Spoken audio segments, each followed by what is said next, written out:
Welcome to the Badger Beer Report, Brewery Report for 12/16/25. This evening, we have a plethora of things for you.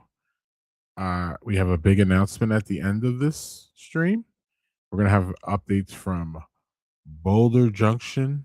We're going to have updates from London, Wisconsin. And we unfortunately have some closings to talk about. So, to get to everything, I'm going to bring on our brewery savant, Joel Guy. How are you, Joel? Good. How are you doing tonight, Greg? Good. It's getting to be that winter time of year, and we're going to go a little dormant this year. But you're not going to go dormant because you have something in your glass. Oh, yes. So I, this last week, finally went up and visited Vault 202, our new friends up in Appleton inside the old bank, and was similar to, I'm actually wearing my Tailwind shirt, Tailwinds from Union Grove, that I also just recently visited, the two new breweries. And both of them have blown us away. What I said about Tailwinds Vault was amazing. The space is absolutely incredible. And I know they're still working on, tweaking some things with the space, but the basement is really cool inside, having the old vault, having the special room down there with all the old safety deposit boxes. And the beer was excellent. So everyone I think knows I'm a big lager guy. That's what I normally will be having, but I actually have their hazy IPA, the Pomona Flowers, because I already drank all the lagers that I brought home from there. So that's partially on me, but I did actually, this was one of the ones I did sample already in the tap room, so I know it's good. But yeah, so our new good friends at Malt, shout out to Scott and Chris. We are very, very excited about them being part of not just the Wisconsin beer scene, but specifically the growing Appleton beer scene. Oh, this smells so good. I'm not I don't drink IPA, but when it's a good IPA, it's just a tropical, so good. All right, Joel. I love your glass too. Show that glass. Look at that. Shout out Pretentious Glassware. They're also a brewery now in Knoxville, Tennessee. I've got a whole bunch of these different shaped glass stuff. They're supposed to, some of them are supposed to be better for lagers, and some of them are supposed to be formed for better aromas with IPA. They're just fun. I think they can, you can talk yourself into some of the aroma stuff, I know, but really it's just they're fun. Mm-hmm. But yeah, we got a lot to cover tonight, Greg. We got a lot going on. Yeah. Did you do that slide? Mm-mm. Okay. That must have been on there from last time, but that's our YouTube. You can go make sure you're subscribed to YouTube if you're not already. Yes. And we need you there. We only have 117. Yep. So that's the low one. That's one of our low ones right now. So we got to pump up the numbers on YouTube. If you don't have YouTube, just go and make one now just for us. Yep. And another thing we need y'all to do is support our breweries, but we'll get to that in a second, right, Joe? Yes. What's the number? What's going on here? So we always, whenever there's bad news, we like to kind of get that out of the way first. And unfortunately here, which not a huge surprise, we had something similar kind of happen at the end of 24 where we had several closure announcements towards the end of the year. And this year we have 3 closures that were announced here in the last 2 weeks. And it's unfortunate, obviously you never like to see these closures. And I would say even more, unfortunately, in this case, all 3 of these breweries are ones that I never personally visited. So I don't have a whole lot of personal experiences. I know you did a quick little video about here, the Tack Brewing in Kaukauna, their closure.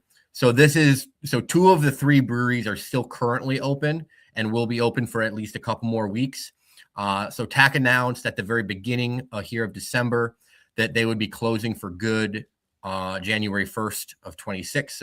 So they will be officially the first closure of 2026 when we get there. But the rest of the month, they are, still there serving all their beer. They're doing a big last call New Year's Eve party. That starts at 6 p.m. So if you're in the area, if you've, been a fan of Tack, if you like supporting Tack, make sure that you are there for that. I know that they, talked a lot about being very appreciative of all of the support that they've had for the last 3 years that they've been open. It seems like they really poured a lot into this business. So it's always unfortunate, to see one close like this. Amen, Joel. And while we're here, we'll get to the next one here. Yes, and so this is the only one that this was the more abrupt closure, I would say, because they did not give really folks any runway. They announced, I believe this was on the 2nd or the 4th. I can't remember the exact date. It was either the 2nd or the 4th that they would be closing for good that Saturday, the 6th. So they ran a whole bunch of specials. They, were trying to get folks to come out for the last day. But yeah, so this is another one in St. Croix Falls. This is not one that I have personally visited. It seemed like they had, a pretty nice looking space there. Also had, a restaurant, I believe.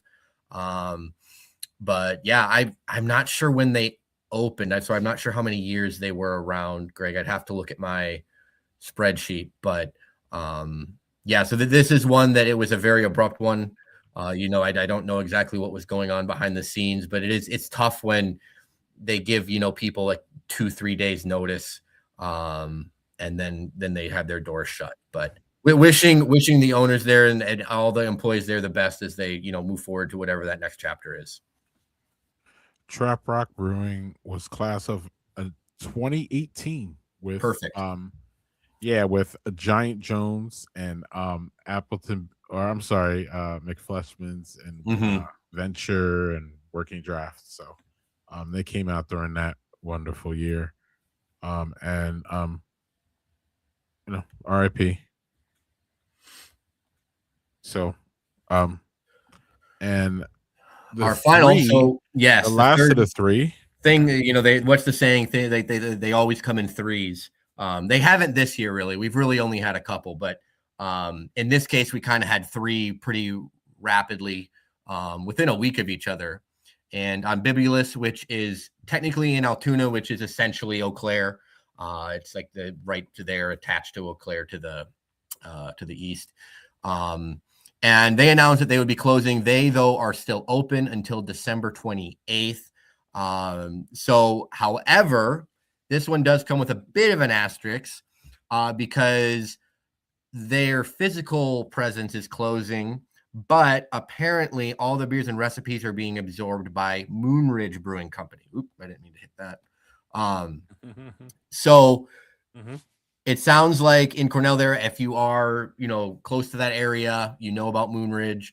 Some of the Unbibulous beers, they didn't really give a whole lot of other details in terms of, timeline, what beers exactly, are going to be over there. But I'm sure if you check in at Moonridge down the road that, you'll be able to learn a little bit more in terms of where this is going. So this one at least has a little bit of a silver lining for people that were fans of Unbibulous.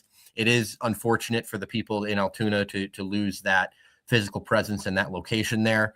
But hopefully the folks that love their beer can still find it there at Moonridge. Yes, sir. And now we can move on to good news. And this is a doozy, Greg, as you and I know.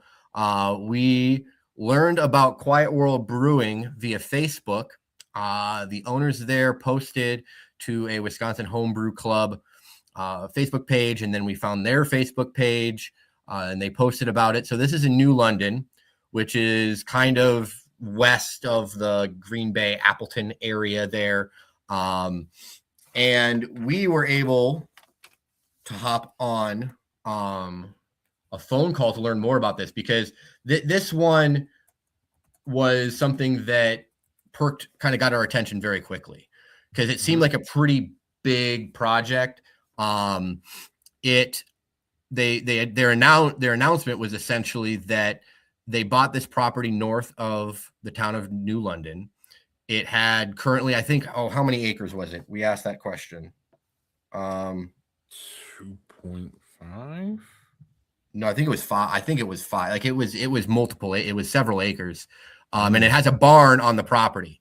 And so part of the announcement was that they would be turning the barn into an event venue The barn dates back to the 1800s, and they said apparently there's records of it being used by bootleggers during Prohibition to brew beer. And then so that barn would become the event space, and then they would be building a separate brewery and tap room directly adjacent to the north of that building. And again, this land is just barely outside of town, so it's very close to the town.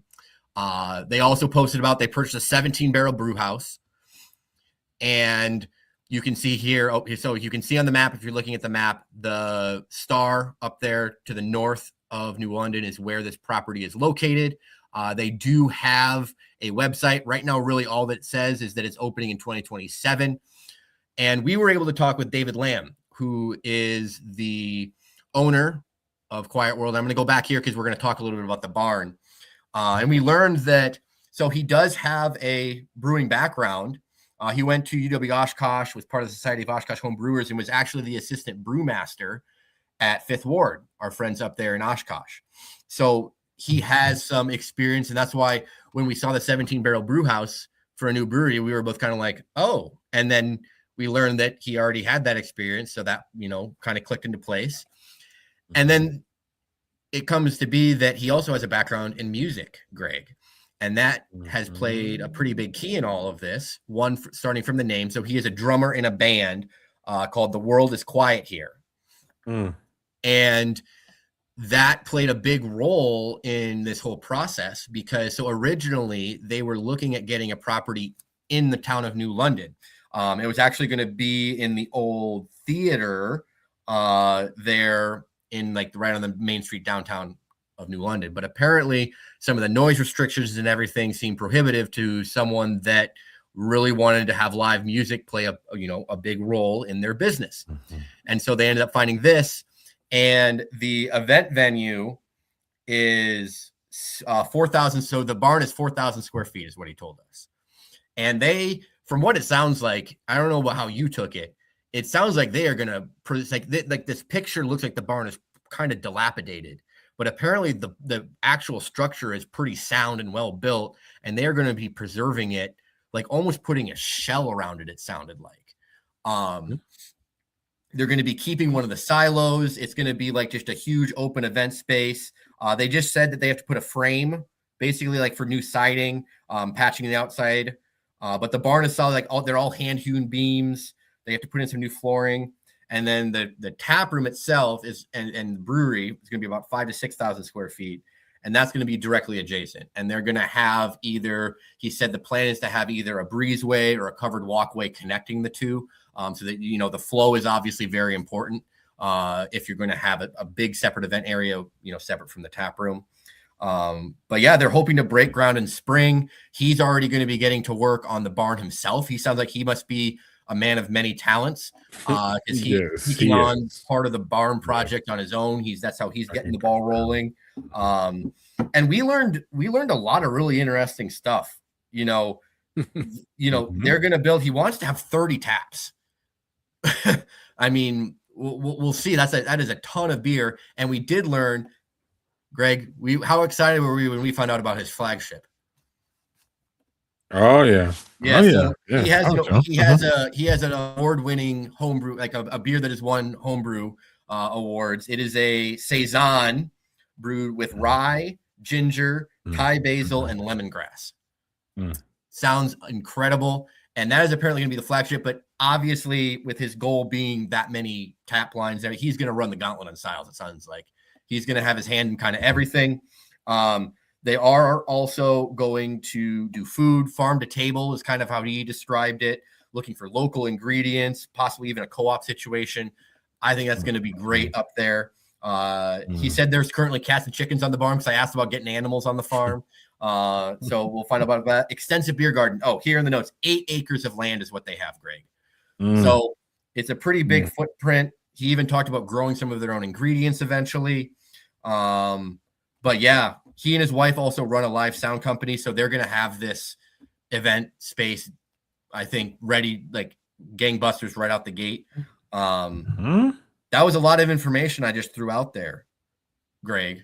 But you were on the phone call too. What were kind of your overall thoughts on David and Quiet World? Because I'm all here for this brand, and I think this whole kind of setup that they Yeah. have planned, at least.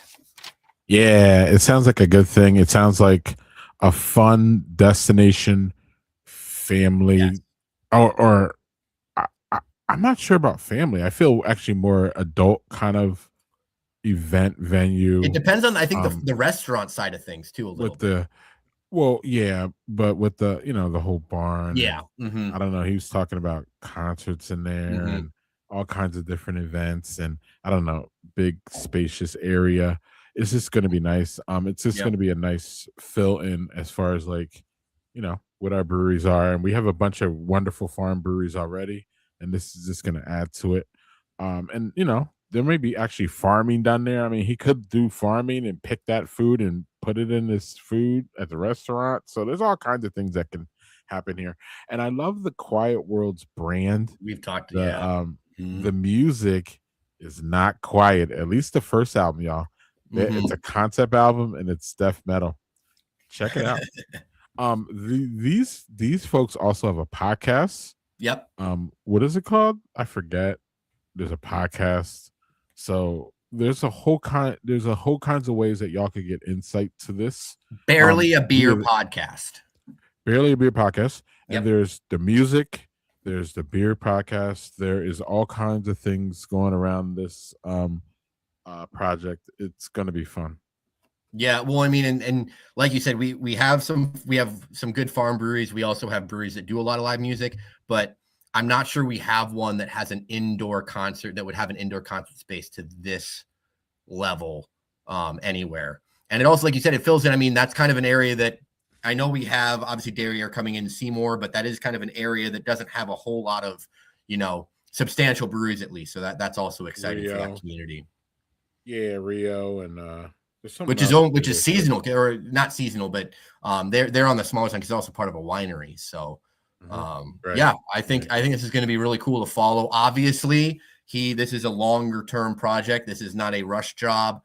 Considering the website says 2027, it sounds like if they're Mhm. breaking ground in spring, obviously this is a big endeavor because basically all that we've covered this year has either been, oh, they're refurbishing a building or they're doing a new build. They're doing both things. They're both preserving a very old building and also building a full 5 to 6,000 square foot building from scratch. So they have a lot on their plate. We have a good connection there with David. I'm very excited to follow this one. But yeah, you will be seeing Quiet World, I think, pretty often throughout all across our Mhm. media in 2026 as they get stuff done. Yep. Class of 27. Here you go. Yep. Oh, I'll pass you the and Boulder Junction baton, Greg.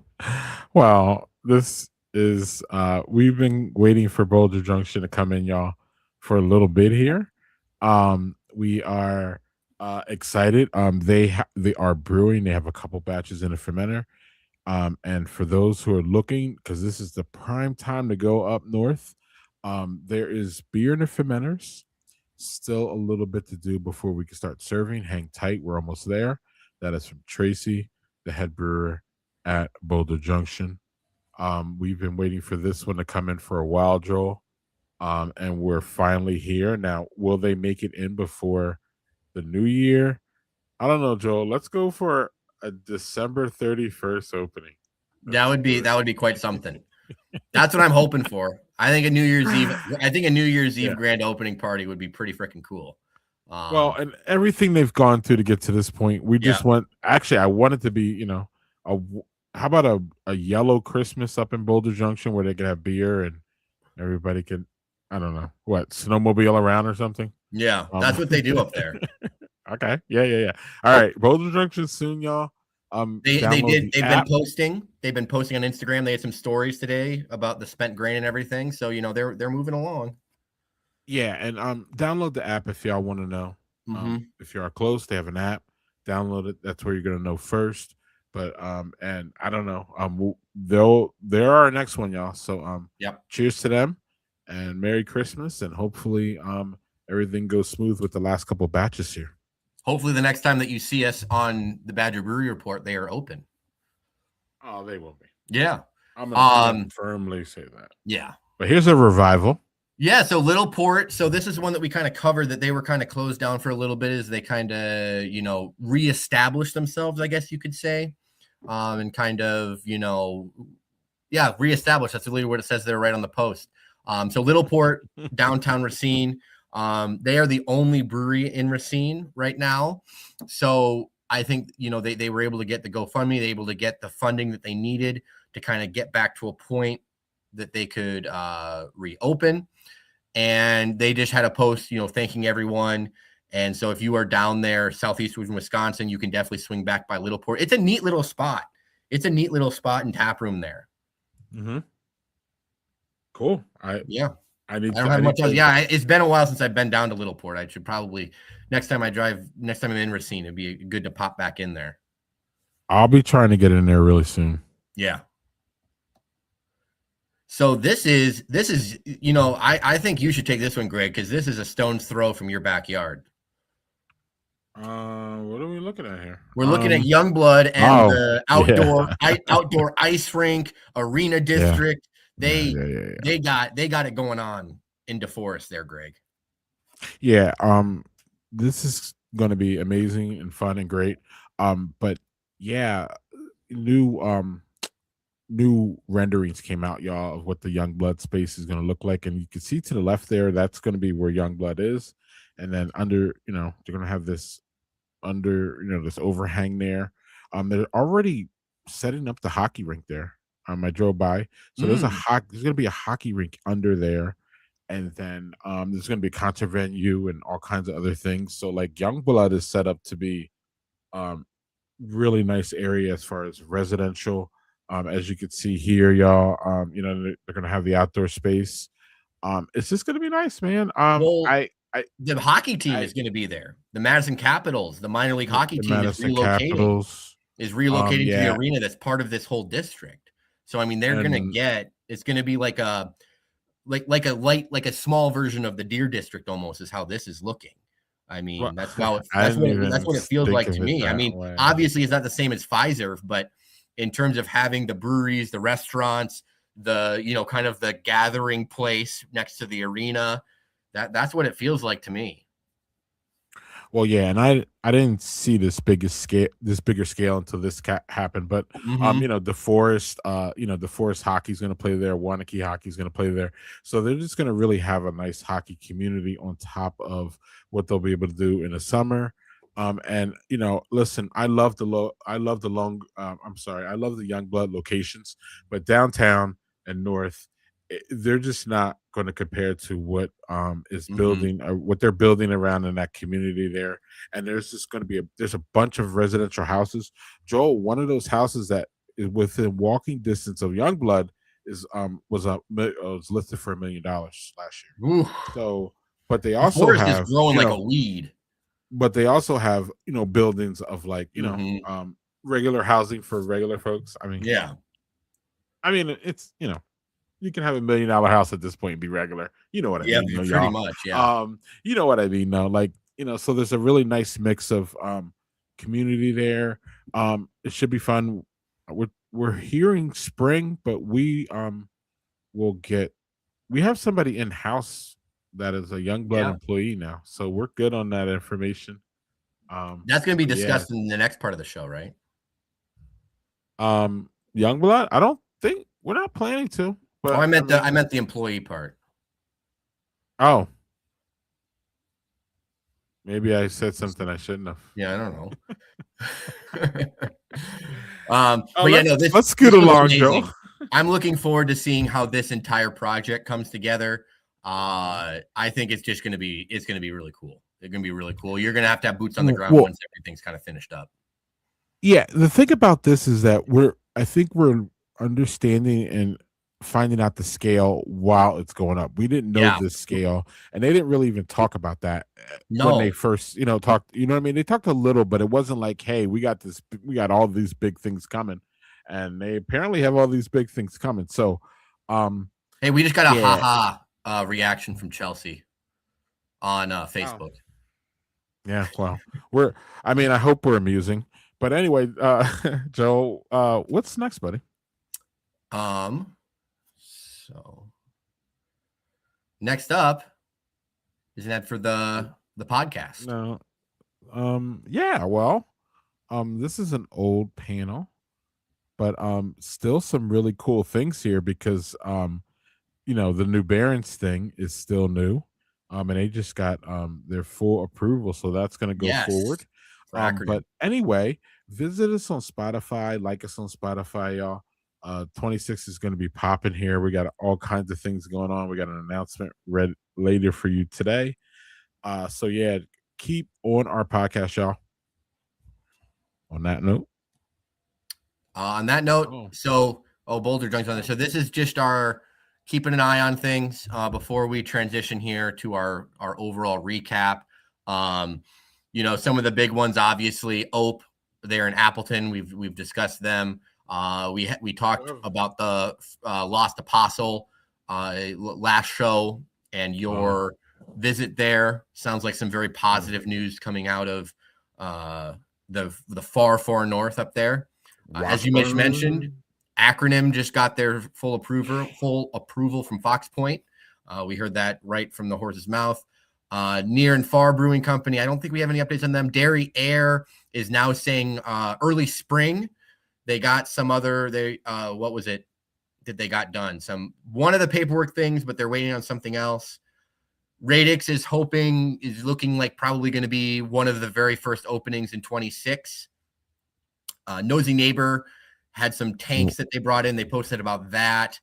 And so actually the day after tomorrow, looking there at the Solemn Oath logo, the day after tomorrow is the Solemn Oath event at Supermoon Beer Company from 4 to 9 p.m.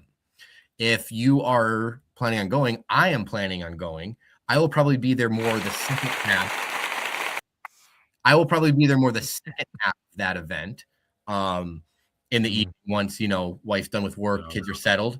But I am very, very excited about going down there. Obviously, I mean, I don't need an excuse to love going to Supermoon, of course, but I am very excited about going down there, meeting the Solemn Oath crew, having some of the beers there as we prepare for them to be opening up in the old 1840 space in Bayview in 2026. So that is going to be very cool. So yeah, if you're in the Milwaukee area, Thursday, 4 to 9 at Supermoon. The Solemn Oath it's a full takeover. I don't know exactly what, I don't know if it's going to be all the taps are going to be Solemn Oath. I don't know how that's going to look, but I do know that they will have folks there. They'll have beer there. And yeah, I'm excited about that. I'm excited about that one, Greg. Anything here jumping out at you otherwise that I missed? We'll have a full update on Ope. I talked to the owner. We'll have a full update on Ope in January. We will get it. I didn't ask for an update today. We will get an update on Dew City 2 in January. Yep. And Gravity Box, I think, is the other one. We did the Youngblood stuff. Yeah. Hold on, buddy. Chelsea says that Youngblood is already playing hockey. Oh. There. So there's that. I thought it was employee stuff. I thought it was. Yeah. Yo, what's up, Reggie? Reggie is bartender at Vault 202. Oh, hey. Yeah, and yeah, I got nothing else to say about what's going on here, Joel. What you got next, buddy?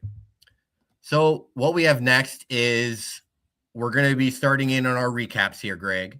So this is the final map, hopefully, unless, in the next 2 weeks we get something else, which is possible. Last year we did. But this is the final map of the Wisconsin brewery closures of 2025. You can see I do have an asterisk there for Tack Brewing because they technically will not be closing their doors until January 1st. So I have them down as a technical 2026 closure. So we will keep them on the map for next year. But you can see hold here, on. Yeah. Hold on. They're literally gonna be open an hour at 26. Well, hey, I'm a technical man. Though. I know. I love I'm the a technical man. They're fun. But you look at it here, you see, I think the one that still pains me the most is obviously the 1840 because of everything that they have gone through. Just a real just difficult situation. Some other, I mean, there's been a couple other ones that we've really enjoyed that we've seen close. Obviously, at the early in the year, City Lights and Enlightened here in the Milwaukee area. Hop and Barrel was one that I know you and I both enjoyed. That was a bummer to see close, just as we were kind of starting to build a relationship with them. Bloomer had their locations closed, and kind of worries that, you know, Great Dane had 2 locations close. So, you know, that was obviously of note. You know, and then you saw a lot of other kind of smaller breweries, Black Rose, City Service, Cheesehead, Switchgear, you know, Whitewater, and then you see Good City on there. Obviously, Explorium bought the Good City brand and locations and kind of transformed them. They've really done a pretty cool job of making each one kind of a unique. They didn't just say, "Oh, this is an Explorium tap room." They've really kind of created individualized themes and experiences at each one. But yeah, anything here, you know, popping off to you, Greg, that you wanted to shout out?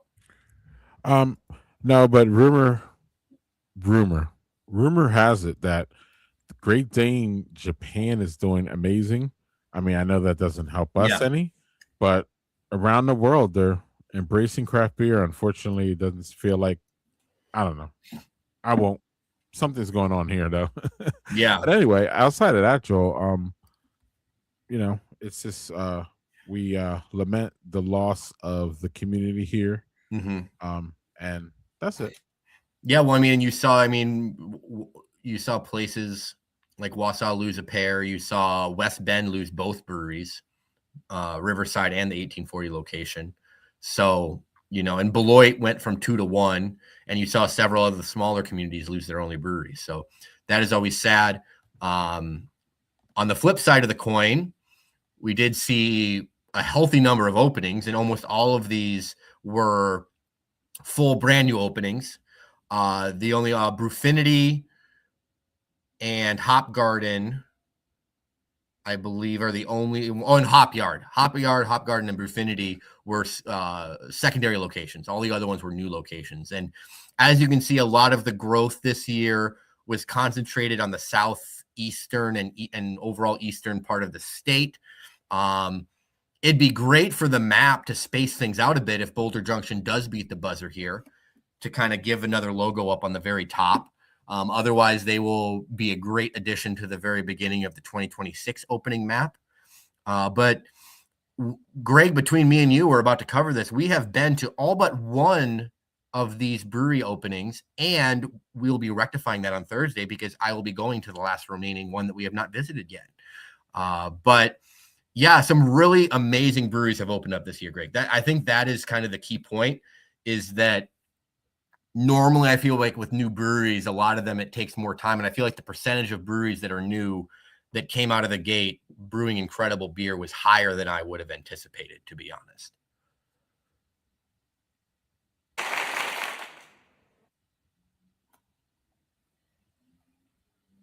Oh, I think you're muted, Greg. Yeah, the class of 25, they are a great unit. Overall, collectively, they are amazing. We also have the ones that have, you know, revitalized themselves, resurrected themselves, for better lack Yep. of a better word. Mobcraft, Bull Falls, and St. Francis. Yep.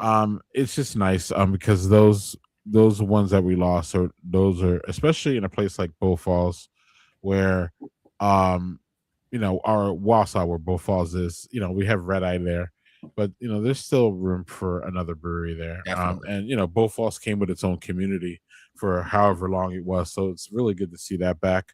Um, the beautiful, beautiful, beautiful Hop Garden expansion is just, Yes. we both were there. It's just so beautiful Yes. there. And we're Uh, gonna cover that more in a second. just the wonderful, the high quality beer that Vault, Fond du Lac, and from what I'm hearing, Tail Winds came out with. It was just amazing.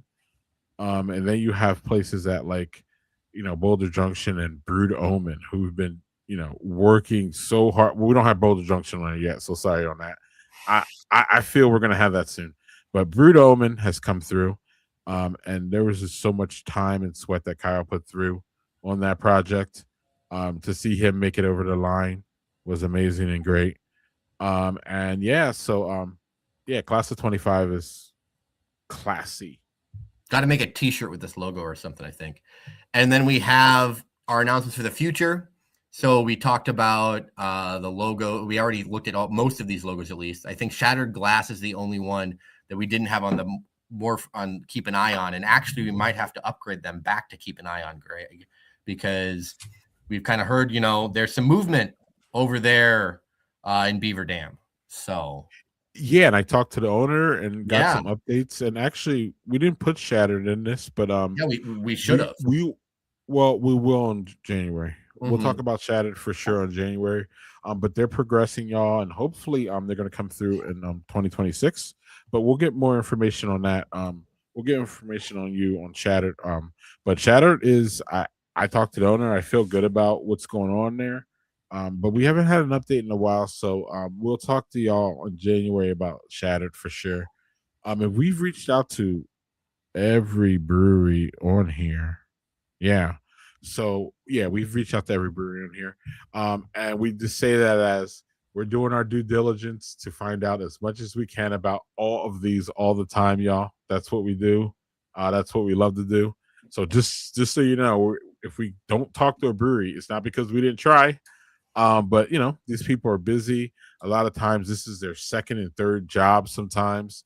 So it's just a wild time for a brewer to be opening and doing things, especially when we know that, they're doing something else right now to pay the bills. So that means double duty. So, Joel and I don't care about the breweries responding to our goofy asses, excuse my language, but we would like that information, and we would like to sound intelligent when we talk about these breweries and actually not give out any fake news or any of that crap either. So, yeah, we've reached out to all of them, and we're just gonna keep digging until we get information. But like Joel said, a lot of these are gonna come through. Some of these are gonna come through early. Yeah, We got agnostic, agontic, organic.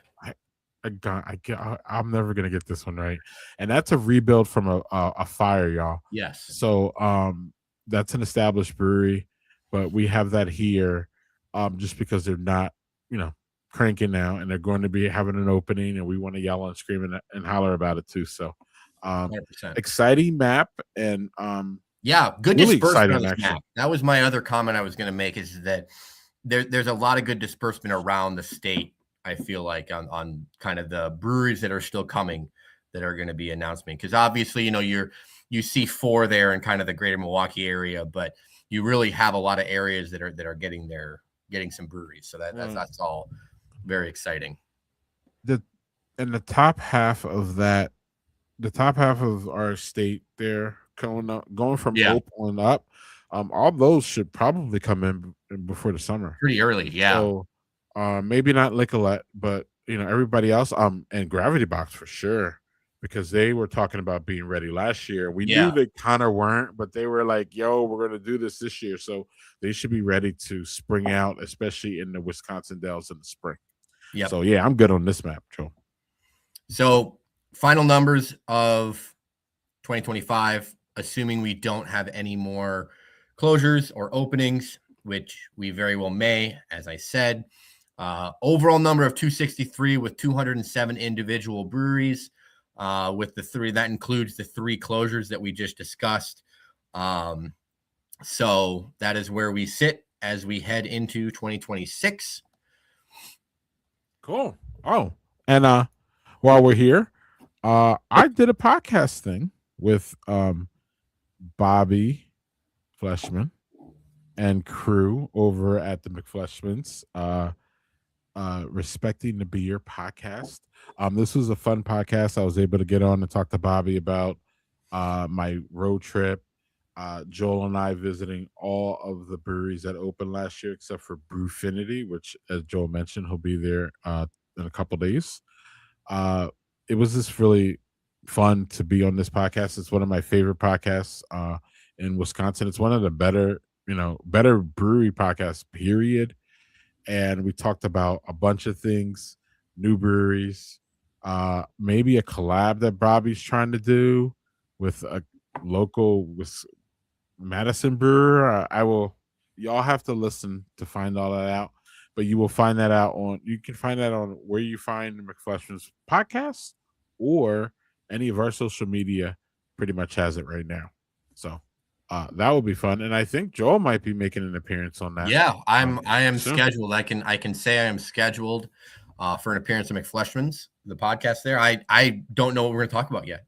We're just going to chat about traveling and beer, I'm sure, and maybe we'll just talk about you because you won't be there to defend yourself. I don't know. We'll have to see where the conversation takes us, Greg. Cool, but you do know what we're going to talk about next, though, right? I do know what we're going to talk about next. Okay. Oh, do I have to? Oh, no, I can get here. So, yep, as we said, this is the last show of 2025. So we wanted to do a review of all of the openings that we have seen take place here in the past year. And as I said, we have had some amazing openings. We have had a great time visiting them. The only one of these that we have not visited yet is Brewfinity, who opened up their second location in Pewaukee. I am going there on Thursday. So if you are not already, make sure you're following on social media. I will be posting about it. I'm very excited to check out that. They have what looks to be a beautiful location right there on the lake in downtown Pewaukee. So I actually had a nice conversation with Chad, the owner, today. Looking forward to meeting with him. But so I have these kind of grouped by region. So we're going to start off in my neck of the woods here in the Milwaukee area. And we had 4 openings. We had 2 resurrections. Well, 2.5. 2.5 resurrections, as well as 1 secondary location. The 2 full resurrections, we had Mobcraft and St. Francis. St. Francis was the one that was dormant for a much longer period of time. They were dormant for a few years until new ownership came in, and they were then able to get new ownership in there. The brewer from Enlightened is now brewing there. And yeah, so I had a really good visit there, trying some of the beer. I can't remember if what was my favorite there. I don't have my notes with me. I really should have my notes for that. But Mobcraft, they just recently reopened after they had announced their closure just last year. And I was there for kind of one of their grand opening party, which included the release of the We're Back West Coast IPA, which was quite delicious. And I know, Greg, you and I are very excited about building a relationship with them as they reemerge as part of the Milwaukee craft beer scene. The half, as I said, 2.5 resurrections, is because Lombardi Brewing Company stepped in, for folks that remember, stepped into the old City Lights location. So City Lights closed at the very beginning of this year, and Lombardi opened up here earlier this year. They have been brewing out of District 1 for a while. They've been looking for locations. They finally got this. It is owned by the grandson of, or co-owned by the grandson of Vince Lombardi. And Packer fans, you need to listen right now. Obviously, there are beers that are themed around Packers and stuff, with the numbers and the names, whatnot. If you are a Packer fan, you need to go to their tap room because they have Vince Lombardi's Golden Hall of Fame induction jacket hanging in the tap room.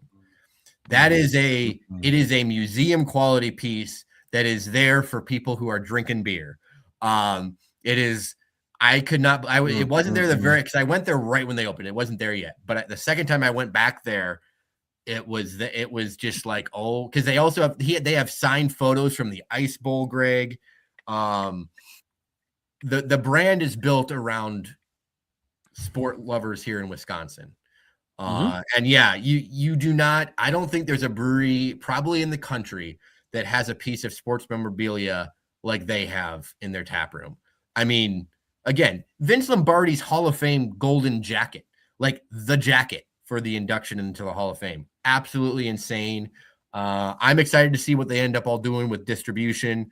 I know their golden lager is one that they're really pushing as kind of the beer to drink, when you're tailgating, hanging out, watching the game.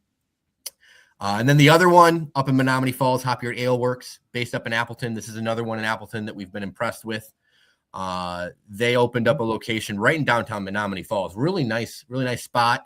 They brought their wood fired pizza, which is absolutely delicious. By the way, I did have some of the pizza. They are not brewing there. Should clarify that, but it is a full tap room, and the beer was really good. One of my better beers that I had this year I really enjoyed was called How to Stain Your Flagon, and it was a stout. So you can see that there on the far left of that picture under the Hop Yard Ale Works sign. That was very, very delicious. Good beer, good pizza, good location. If you're kind of on that northwest side of the Milwaukee area, definitely recommend checking out Hop Yard Ale Works. Next, we have Southeast, which again are two places that I've been able to visit. We have Last Ditch, which was in Kenosha. This was the old R Noggin location. For folks that drive between Milwaukee and Chicago on the freeway, it is often, if you are going south, it is on the left-hand side. If you're going north, it's on the right-hand side. It is right there on the freeway. I'm pretty sure if you threw a rock out your window, you could hit it as you drive along there. And they really revamped it a little bit. Like the inside is small. There isn't a ton they could do. They kind of redid the upper balcony kind of area, but I can say they really did a great job expanding on the outdoor space. It was unfortunately raining pretty hard when I stopped in for a visit, but you can see there on the bottom, they really did a good job expanding on that.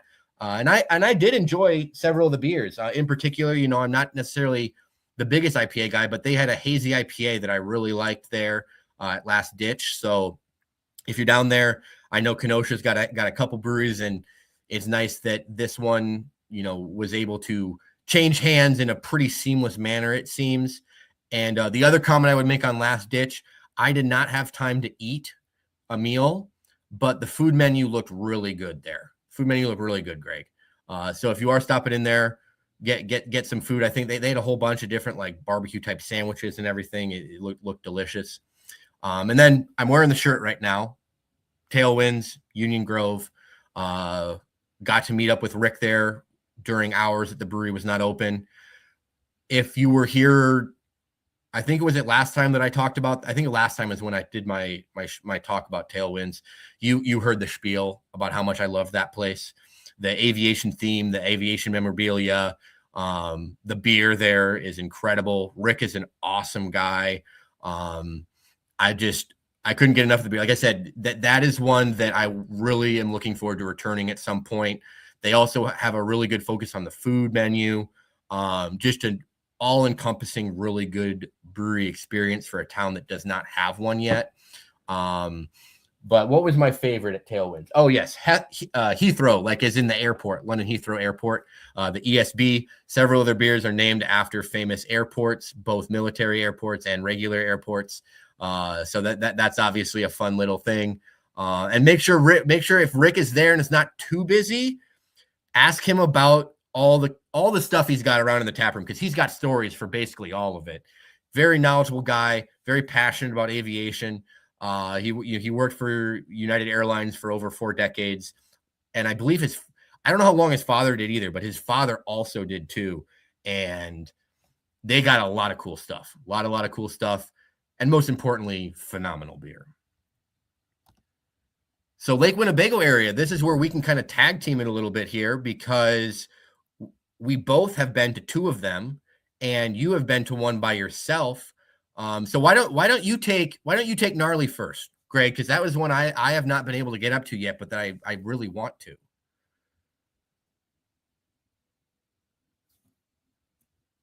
Well, Gnarly Cedar is so beautiful and serene, and I was there only.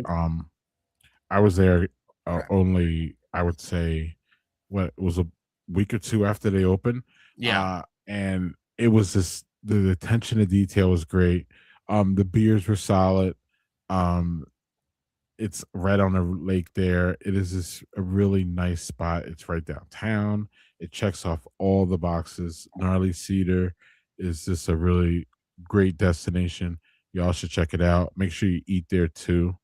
Um, I was just highly impressed with everything there and the environment, everything.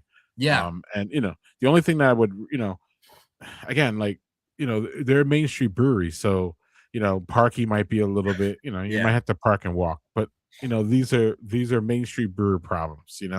But everything, there is no problem when you walk in the door. It's just everything is there. It's just great. So hats off to Gnarly Cedar for Yeah, I mean, sure. yeah, right there on the Fox River. And as a guy that wrote a book that is called Flights Across America that includes a ton of pictures of his favorite flight boards, that flight board with the saw is pretty freaking cool. So big fan of that. But Yeah, on yeah, kind of the other side of the Lake Winnebago area, or yeah. no, actually, let's hop over to the far left side of the screen first, because just down the road from that Gnarly Cedar location in Wrightstown is our good friends at Vault 202 in Appleton, which I just sadly finished my Pomona Flowers Hazy IPA beer from there. I was just up there this past Thursday.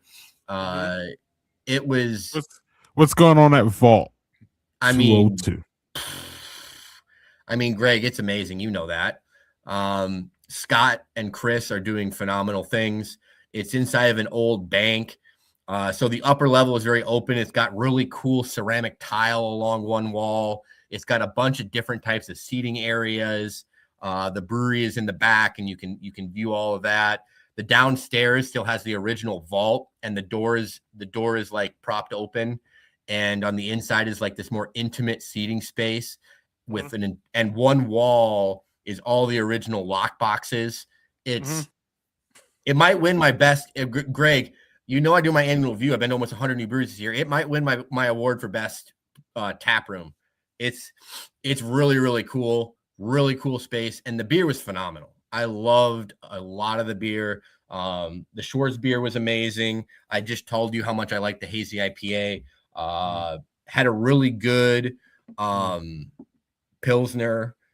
And then I think, was it let me look here. Yes, the Helles Lager was my favorite, though. Helles Lager was phenomenal. I had milk pours of both the Schwarz beer and the fresh hop lager. Really, really good stuff. But yeah, you also got there, Greg. So what were your thoughts? Everything you said. Yeah, yeah. No, everything you said, man. It was just great. Actually, I can add that the wings and the pizza Oh are yes. really good. Mm-hmm. So the food's good.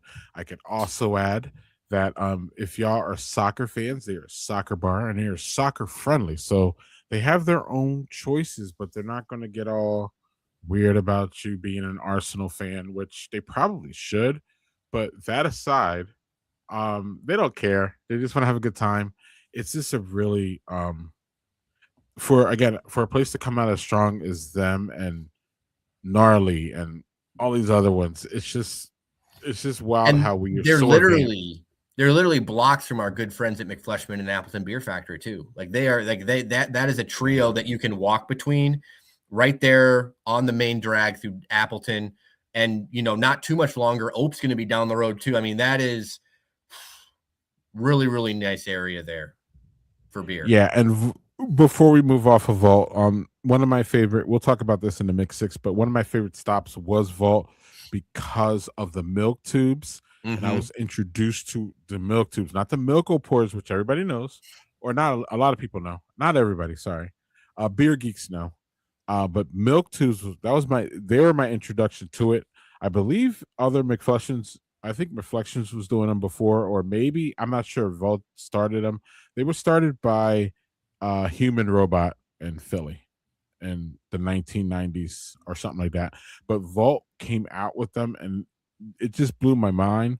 And now we're seeing. I'm not saying about Vault, but now we're seeing more milk tubes pop up in Wisconsin, and I'm here for the milk tube revolution. And if Vault is the one that started the milk tube revolution, really, shout out to them. And one last thing about Vault, because I don't, we shouldn't, be all focused on one. One of the interesting things about Vault is, they use those. What is that pour called? That to make those The milk lucre, like tubes, the lucre tap, like the the side Lucre pull. pour. Yeah. Yeah. So now the thing about that, y'all, is that they are only manufactured in Czech Republic. So every Lucre pour or every Lucre pour that you get, they have one of those Lucre faucets that they have to get from the Czech Republic. Unless, Joel, you were at Vault, who apparently made their own. Lucre pour faucet. Yeah. I don't even know what to say about that. But go to the next flip. Well, I was gonna say before we hop over there, I Wow. mentioned a couple beers. Did you have one beer that stuck out to you at Vault? Yeah, I had the they had the porter and the milk too. Mm-hmm. Next conversation. It was So this roasty, creamy, just sweet. There's a sweetness that these foam pours add to your beer, y'all. There's a sweetness that I can't even describe it. I think Scott and Chris could describe it from Vault, and I know Bobby could describe it from McFleshman's, but it was just a wonderful. It was the best pour of porter I probably had in my life, actually, just because it was just so delicious and unique and quick, and it's is Reggie still here? Reggie, the bartender, we did one together. Um, that was awesome. Yeah, yeah, Valda's, yeah, yeah, no, I part mean, of well, this the excellent class, part of the excellent class. You ready for the next slide, Joel? yeah, well, no, I was gonna say, well, we have to do Fond du Lac, moving from one banger to the other on the Oh, other side of Lake phew, my Winnebago. bad. Yeah, no, My bad. I wasn't gonna let you skip over Lyle My like that. Don't bad. worry. No, We we're Lyle had some killer beers. So I visited Fond du Lac very shortly after after they they open. opened. Um, and so they only had a hand. Yeah, I think they had like 6 beers on tap, and he was working on getting more out there, and it didn't matter. They were great beers right from the get go. Um, the building is really really neat. It was an old auto dealership and meat packing plant. They still have the old massive elevator that they would use to bring cars up to the second floor. The lower level is both the open tap room, open to the brewery. The upper level is kind of more the event space. They're looking at becoming. I mean, this is a place. I mean, if I was going to get married in Appleton, that would be where I would want to do it. So yeah, I mean, You mean the in beers, the Fond du beers. Lac? Oh God, yeah, yeah. The beers Right. were the beers were so good. My favorite, which is a shock. This is a teaser for one of my awards. If you follow me for my annual awards, I'm not normally a big vanilla guy, and the vanilla porter there was so good, so good, so good. I also love the pale ale and the amber. I know that Lyle's going to be cranking out a lot of different styles. He was doing pretty down the middle stuff because he was basically telling me, he's like, yeah, like I'm doing things to basically hone in this new system that I personally designed. He's got it. He's got it together. He's got it together. There's another place that has some good looking food. But yeah, and this is, we talked about, I remember when we talked about, early on in Badger Beer, when I first joined, like we talked about kind of places that didn't have breweries at one point, and Fond du Lac was always the one that was like, why don't they have a brewery? Well, not only do they have a brewery, they have a great brewery. So this is one that we're very excited to see continue to grow and thrive, and looking forward to continue to build a relationship with Lyle. But I know you made a stop there as well, Greg. Yeah, I'll make it quick. What Joel said, the beers are just crisp and excellent, and Lyle is, it's really no surprise once we found out who Lyle was. He's an award-winning brewer coming into this. He is an experienced brewer, just like we have Chris and Scott up at Vault. When you have that, that's just a really good synergy for you to be able to come out and push beers that are great immediately.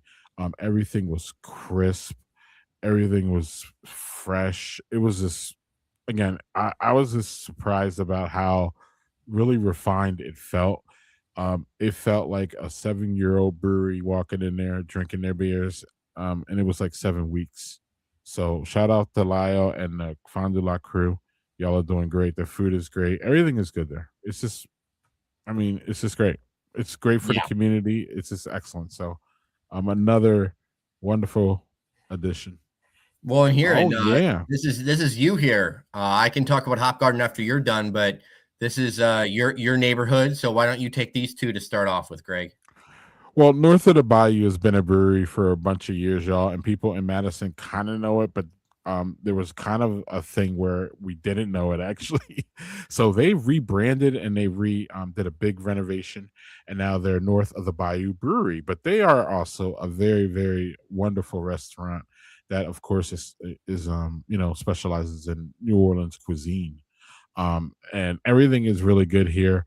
They just really rebooted their brewery and just the marketing.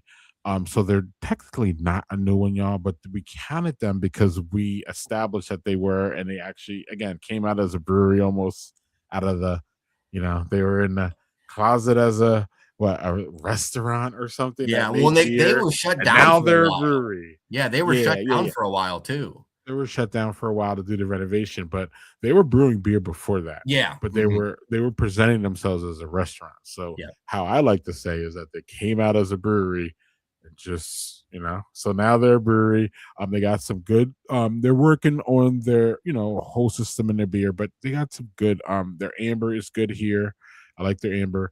And I forget one of the IPAs is pretty good too. And they got a Schwartz beer that the locals love or their locals their people love their Schwartz beer. So north of the bayou, and it's going to be great. It's you got to eat here too. North of the bayou, you got to eat. Hop Garden expanded into Belleville, to one of the most beautiful spaces that southern Wisconsin has outdoors, in my opinion. It has a nice stage, as you can see there. It backs up into the reservoir lake area, park area, or something. It's just a beautiful space. I was there when it opened, y'all. 3 o'clock that afternoon, and it just smelled like a new brewery smell. It was the owner was there. The beers were crisp and good. And I don't know, some of the beers were a little bit foggy, but I think there was kegs moving around and stuff. Joel, and they unapologetically contract from Brewfinity, which you're going to visit on mhm, Thursday. Um, but I completely enjoyed my time there, and I was there when it opened, like when it literally opened, y'all. yeah. Joel was there like a month or two after that. Yeah, I was there a little bit later and it was popping because the picture doesn't do it justice. It was packed. Okay. They had live music going on, and I think the fact that it was kind of a crappy weather day made it so that the outdoor space, you can see my picture there, was empty because of it was kind of a drizzly, rainy, not super warm. But they're on the Sugar River that goes through downtown Belleville. Really beautiful, I believe it's an old garage. I'd have to double check my notes. But yeah, the beer there that I liked the most was their stout, the Joe Stout. Yeah, beautiful space. And again, Belleville seems like one of those communities that has a lot of new building going on, a lot of new build homes, a growing community, and that they are, have their own brewery location now, which seems to be getting supported very well. So that's great to see, and wishing them the best as they continue to grow. And so next, I have what I'm calling, I guess, the I-94 corridor, the space between the Milwaukee area and the Madison area. We had two openings. One was technically a new opening for Wisconsin, Voodoo. That is a chain brewery based out of not out of Philadelphia, Pennsylvania. And this was the first location in Wisconsin. They are located in Delafield, right there in the downtown Delafield area. And Greg, if you recall my messages, I was very pleasantly surprised at how good the beer was. This was much better beer than any chain brewery beer I've ever had. Mm, Definitely a step up. My personal favorite was their Berliner Weiss Lacto Cooler, but all the beers across the board were very good. Food is obviously a big component there as well. Nice space. So, I'm sure the folks in Delafield were happy to get their own brewery. Yeah, mhm. I was impressed with that one, more so than I anticipated. And then Yes. Brewfinity there in Pewaukee. These are taken off of their Facebook because I have not gotten there yet. Like I said, 2 days, and I will have my own pictures. My pictures will look more like the bottom right. They recently posted a picture about that the view is still great, even if there is snow and ice. But there on the left, you can see that they are across the street from the lake there in downtown Pewaukee. Beautiful venue. I actually had a phone call earlier today with Chad, the owner. They looked at several different municipalities before they ended up here. They looked at Sussex, and they were working the Pewaukee beer gardens. They were there for one of the water ski shows, and they actually had multiple people come up to them and tell them that they should be opening up a tap room in Pewaukee. One conversation led to another, and they ended up finding a space. They have a 1-barrel pilot system there that they are using for kind of one-offs and experimental things. Oh, And I thought yeah, it was bigger than that. I yeah, thought it and was they bigger than that. I'm wrong. yeah, and they Okay. do smoked meats there, Greg. I'm going to report back on the smoked meats too. I'm willing to take one for the team. I I will remember I will this. fall on the sword, and I will go and test out the smoked meats. Willing to do that for you, just for you, Greg. I'm going to go try their That's smoked meats. You're Um, such a guy. I am. But yeah, so I will be there on Thursday. So check the social media platforms for that. And Dodge County adjacent. So these were kind of two. I wasn't sure where to put them. They didn't really fall in a good category. As it turns out, Hartford and Hoyahapas, is that Wapan? Mhm, Yeah, both those towns mhm, are on the border of Dodge County. Both these breweries are just across the border of Dodge County, but I just mm, put them as Dodge County adjacent then. But anyway, mm, I'll do mm, my little brew omen thing, and then you take over because you've been to both of these, unlike me. mm, Uh, mm, but I was there for the big grand opening party of Brewed Omen, which included a grand ribbon cutting out on their patio, which overlooks the river there in downtown Hartford. It is a beautiful building. Um, got to hang out with Kyle and try a lot of the beers. They came out with a lot of big beers. Kyle is hoping on. He is another one we talked about earlier about breweries wanting to do, or Quiet World wanting to have a ton of taps. Brewed Omen already has a ton of taps because they were a beer bar for so long, mhm, and he wants to fill them all with Brewed Omen beer, and he wants mm, to run the gauntlet basically on styles. mm, But he told me his mm, favorites mm, mm, are the high ABV, the barley wines, mm. the barrel aged shots, like all that kind of stuff. But he wants to basically offer some of everything. Um, yeah, it's a cool venue, very intimate kind of venue, and then it opens up, like I said, to that nice outdoor space in back along the river because it's in kind of that lower level basement area of the building. I was a big fan. I really enjoyed the West Coast IPA there. That was quite good. But yeah, really, really, really, really neat place there for Hartford to finally get a brewery. And what were your thoughts? Because you were there. Obviously, Brewed Omen has been open as a craft beer bar for quite some time. You were there before the brewery officially opened, but you got to hang out with Kyle for a while. Yeah, I don't really have much to add about Bruto. I mean, you were there after me. It's just a really nice space, and I just again um love Kyle's motivation and drive, and the whole Bruto crew to keep that going for 5 years to cross that finish line and become a brewery. That was really great. And then Hoya Hop House was my last stop on my road trip, and man, that was a stop. It was a stop. It was wild to have that one be the last one, given that it's just the dynamic of beers. I can't wait till you get to this one, Joel. Mm-hmm. Um, the it's very amorphic-ish. Does that make Yeah. sense? Like Mm-hmm. in that aspect where we're using different grains, we're using different things, we're really crafting here. Not that anybody else isn't. I mean, I think we all have our own different styles. You know what I mean? Like no one's gonna say that Vault 202 or Lyle isn't crafting. You know what I'm saying? Yeah. But it really feels more Stepping like outside the craft beer box. here. Yeah, they're really outside of the box. And that is just a fun place to stop.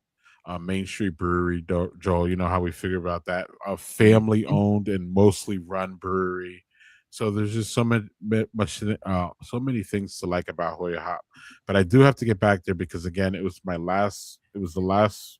You know, Joel. You know when you go on 4 days of breweries and that last one, it's just even if it's the best brewery ever, it just has a different impression than if it was the first one. Mm-hmm. So, but all love it was just great at Hoya Hop House. Uh, you know, nothing but love there. So And then you have the one stop that's up north with Bull Falls. I was at Bull Falls way back in the day before, obviously all the ownership changes, but you were able to swing through there during your brief stop in Wausau. yeah, look, Chris is ready to go to Hoya Hop House. Yeah, it's fun there, Chris. Um, the reboot of Bull Falls, I can tell y'all, is a success. As I was there before, it um before it got rebooted, and it just this place is just it's upgraded. I felt it's upgraded in every way, shape, and form, from the beer to the tap house to the location. Well, the location is the same. Sorry, spoiler alert. Um, but the tap room experience was upgraded. It was nice. It was that new modern look. You could see it there. But then the beer was upgraded to the beer was fresh, the beer was crisp. And it was interesting because it's the same recipes, Joel. So, and if Joel remembers when we were talking about the reboot, about my negative opinion on the previous Mm-hmm. Bull Falls, it was not good, and we will keep those terms there. But like, I just didn't like anything about it. I just felt the beers were blah. I felt the place was blah. It was just blah, especially considering Red Eye's up the street, and Red Eye was just popping. Mm-hmm. It was popping when I was just there too, but it was popping. So it was popping, and then Bull Falls was just like meh. So Bull Falls is great. Anybody near it, check it out. And what I mean by great, I mean in context of what it was. They're doing a great job up there, and I just have nothing but good things to say about Bull Falls. Yeah. Well, and we'll continue plugging along here. That was the end. That was all of our 2025 openings, but we also want to wish a happy birthday / anniversary to all of Um, these breweries. Oh, yes. yeah. Hold on one thing. Chris Drosner said that we're not going to get done by 9 o'clock. So, I just messaged um, him back, so he's fine. He can. I oh, said, you took care of him. yeah. Well, whatever. Like we're gonna get it done. Whatever he says. So, anyway, I'm sorry, Joe. Go. Chris is getting put on blast, and he's not here to defend himself. But anyway, yeah, happy Currently birthday, a mouthful. anniversary. All these breweries that are celebrating here in the month of December. You see the OGs, obviously Lakefront, one of the most notable OGs in all of Wisconsin. Mhm. You All the have, some of world. the other older ones, Fox River and Titletown. You also have Badger State up there in the Green Bay area. Zimmergy, Earth Rider, one of the more award-winning breweries in the entire state. We actually, Trap Rock, unfortunately, will not be on here next year. But yeah, Amorphic, one of my personal favorites here in Milwaukee. Cool City, the brewery that does flights of every single thing. And Moonridge, this is the second mention of Moonridge after the Ambivalent stuff. So happy birthday to them as well. Move Ridge is a brewery that has a podcast, y'all. Check it out if you like that. Yes. Um, let's see what else jumps off. Shout out to Titletown. I visited them on my road trip. That was fun. Shout out to Badger State and Jen there. Um, they're just great. Let's see who else is here. Amory Airworks is a farm brewery that I need to get to. Yeah, agreed. Uh, uh, and yeah, oh, Amorphic. Yeah, that's a good one too. And Cool City with all the flights. I need to get there. You know that. Copper Turtle is keeping it clean, y'all. It's on this list. Is the one I know the least about, actually. Yeah. I've been there once But down there in Bayview. I think they obviously have the beer stuff. They do a lot of other like bar, like high end, cocktails and food and bar stuff. But yeah, that's cool, Joel. All yeah. right, Joel. You had a milestone. Yeah, I'll just run. You told me to put this on here. This was not me. I Yeah. don't want people to think that I'm putting this on here out of my own free will. Okay, so people but think that I'm doing it. I forced them to do it. No, I did No, post this that's what earlier on happened, my own though. socials. That's what happened, though. Today actually was the 1 year anniversary of my book release, Flights Across America: Brewery Lover's Journey. my book release party at Lakefront, where Chris actually hosted my Q&A, which was a lot of fun. That event was an absolute blast. I have since hosted events in 6 different states, sold books in pretty much, I think, every state around the country. Got to meet lots and lots of people and share my passion. The book is still obviously available for purchase for folks that want to check it out. But yeah, it's crazy. It's already been a year because this book took forever, so long to get across the finish line, and it seems like time has flown by since then. But yeah, I'm grateful for all the opportunities I had with the book. Grateful for all the people that have supported me with the book, including you, Greg. Going with me to the events in Madison. But yeah, onward and upward with more big things to come, I guess you All could say. right. Well, yeah, and I don't know. At this point, we're gonna have we have the announcement to make that Joel wanted to maybe do a little bit earlier, but Dutch Beer is Yes. returning this year, y'all, and we are extremely happy about that. So Dutch Beer will return to Lager and Friends, as we will. A gathering place. We don't have a date for that yet, but we have confirmation that those 4 great looking guys are gonna get together and make a beer again. And thoughts on this, Joe? I mean, it was an amazing beer the first time. For folks that didn't get to try it or weren't following, we brewed a Vienna lager with Gathering Place. It was also on tap at Great Taste of the Midwest, as well as their Wauwatosa tap room. This time we have not confirmed the size of the batch, if it'll be the same or if it'll be bigger. Obviously, those details will get worked out further down the line, and we will make sure all of you know that. It's gonna be bigger. Yeah, we can. I didn't want to go out and Not say fully it, but confirmed, no. yeah, I will. I will. I'm yeah, gonna y'all come but after me if we lied. yeah, but yeah, we're very excited about this because it was not. I wouldn't say surprising, but it was a pleasant. We were all pleasantly happy that all 4 of us love this beer. We got a lot of great comments about this beer. We're very excited to be. It's going to be the exact same recipe as pretty much the understanding there. I hope. We're going to be talking about. I know, yeah, there's been the change with brews, but we'll see. But the recipe is going to remain Right. the same. Okay. We'll have some other collab announcements down the line here, Greg. But this one is going to hold a special place for us because this one knocked it out of the park right from the get go. It was our first collab together, and the fact that it gets to be at Lager and Friends is just the icing on the cake because we all love Lager and Friends too. So, I mean, I don't know if you have anything else to add besides that, but we're excited about this one. What Joel said. Really. And we're going to have some more about this in the Mix 6 right after this, y'all. We will talk about the whole process and everything and the beer and all that. So we're just announcing here that we will be doing this next year again. Again, probably on a bigger scale, probably the next recipe, but we don't have any, or the last recipe. The thing that I'm concerned about the recipe, Joel, remember, it was that special malt that he used. So I don't know. We don't know if the new brewer is going to want to use this malt, have it around. You know what I mean? There's You a might have to whole bully him into it, Greg. yeah. There's a whole thing there, but we're just happy that it's returning, and the more that is brewed, the more chances that y'all could try it. Yes, and that's why we're excited. I am crossing my fingers that we can get it in some of the cans at some point. We'll see. Well, if it gets to be, yeah. I'm sorry, Joe, but if it gets to be that big, it will.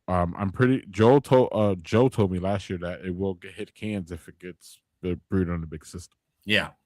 So just keep your eyes on it because I've got folks that would love to get to try it that would not otherwise get to. And that's exciting. But you have something else exciting. Yeah, I would argue, something a pretty big announcement that you and I have been working on for a little while here, having several discussions.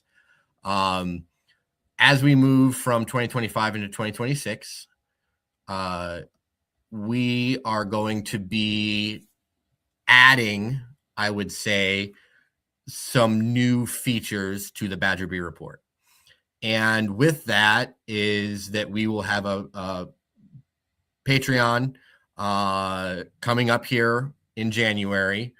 You will be able to follow us. It will not be necessarily right January 1st, not necessarily, but we will be Probably more announcing like this. February 1st. Yeah, we Yeah. will be doing a big live show to go over all of this at some point in January, because we have been discussing lots of potential benefits and what we're all going to be offering, because we're kind of taking this to the next step. Greg and I have been talking about this quite a bit. One of the big things that is kind of my baby, is a weekly newsletter that would get sent out. You can see, I know it's a little bit small there, especially if you're on your mobile phone. Good luck. But the 4 pages over there, kind of an example of what we would be sharing. It'd be breaking down the latest news, especially since we don't do the live stream every single week. Breaking down the latest news. We'd have Q&As with different brewers and brewery owners. It would include different events, both large scale events as well as smaller events at individual tap rooms that are going on that specific weekend. It would also include beer releases. It would highlight different breweries every week. So a lot of information that would be available coming out every week. We've talked about doing, extended interviews, special interviews, early access to those interviews, different merchandise, doing virtual happy hours, all sorts of, travel guides, Discord, all sorts of stuff. Greg and I are still, combing through the details. We're going to be figuring out the details here kind of over the holidays. But we are very, very excited about this. I think we both feel like we have something here in terms of being able to really highlight and share the wonderful news about our breweries here in Wisconsin, and taking it to a next level for people that are also passionate about the craft beer here in the Badger State. So yeah, this will be something that we will discuss, like I said, much deeper details next month. We will do a separate thing because we will still do a regular Badger Brewery Report, because there's going to be lots of news with all the openings hopefully coming up here in early 2026. But our plan is that we will do a separate show here to kind of go over all of this when the time comes. But yeah, Greg, passing off to you here, because obviously I know that you are, looking forward to all this too. This is, a big step. Yeah. It's gonna be fun. I just love the more access that we will be given. Yes. Especially on like the Discord should be pretty fun, Joel. Like, because you and I, we hear a lot of things. So some of these things we could put out We're as already talking rumors. every day. We're already talking every day, Greg. Not right, but like, even like these things that we hear just Mm-hmm. by, all that, and being able to share those things, and because some of those rumors sometimes become true. And we have that one out there about Milwaukee. You know what I'm talking about. Yep. There's just these things, and so having all that and just being able to, um, give y'all more access to us, I think is fun, and to be able to give out more content in a way is fun, and also being able to pay the bills is fun too, Joe. That's what I heard. Yeah. That's what I Right. heard. So, That's what I heard. Yeah. My wife mentioned that to me. yeah. So, Mhm. yeah. Yeah. So with that being said, we're excited about this. There'll be more in January about this. Yes. And Joel, without further ado, um we can Uh, get out of here, right? So we hey, can. Chris. Hey, Chris, if you're still watching, I think it's 8:54. Hmm. Yeah. So I can actually just sit here for 6 more minutes. So, Right. all right. Hey, Liz, we're going to everyone stay tuned. Make sure to hop back in for the Mix Six. I'll see if I pop in, but otherwise, Greg will still be here. Chelsea will be here. I believe Chris will be here. At least I would assume he is, since he's bugging us about being done at 9. I So know, yeah, right? I I know. can't Yeah. wait to get on. But I am Mhm. looking forward. I'm very excited for 2026, all that we are going to be doing. Um, so yeah. So yeah, we're just really great. We're so excited about 2026 and what we're going to be able to provide for all of you beer lovers that are currently watching. But yeah, as always, whether it is where you are visiting or where you are living, be sure to drink local everywhere. Cheers, everybody.